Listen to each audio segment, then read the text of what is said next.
Libya থেকে ভেসে আসছে হৃদয় বিদারক এক খবর। ভূমধ্য সাগরের তীর থেকে উদ্ধার করা হয়েছে ২০ জন অভিবাসন প্রত্যাশীর মরদেহ। একটি বিপজ্জনক সমুদ্রযাত্রার করুণ পরিণতি। স্থানীয় রেড ক্রিসেন্ট সোসাইটির সহায়তায় তাদের দাফন করা হয়েছে, কিন্তু আজও অজানা তাদের পরিচয়। রেড ক্রিসেন্টের ধারণা তাদের বেশিরভাগই হয়তো বাংলাদেশি নাগরিক, তবে তাদের কাছে কোনো পরিচয়পত্র না থাকায় এখনো নিশ্চিত করে কিছু বলা সম্ভব হয়নি। ১ ফেব্রুয়ারি পররাষ্ট্র মন্ত্রণালয় এক সংক্ষিপ্ত বিবৃতিতে জানিয়েছে, লিবিয়ায় বাংলাদেশ দূতাবাস জানতে পেরেছে যে আজ তাদিয়াতে ২০ জনকে কবর দেওয়া হয়েছে। মরদেহগুলোর অবস্থা এতটাই পচে গিয়েছিল যে সেগুলো শনাক্ত করা সম্ভব হয়নি।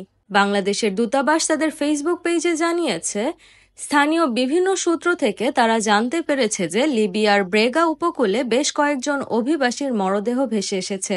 ধারণা করা হচ্ছে ভূমধ্য সাগরে একটি নৌকা ডুবে যাওয়ার পর এই মরদেহগুলো উপকূলে ভেসে আসে।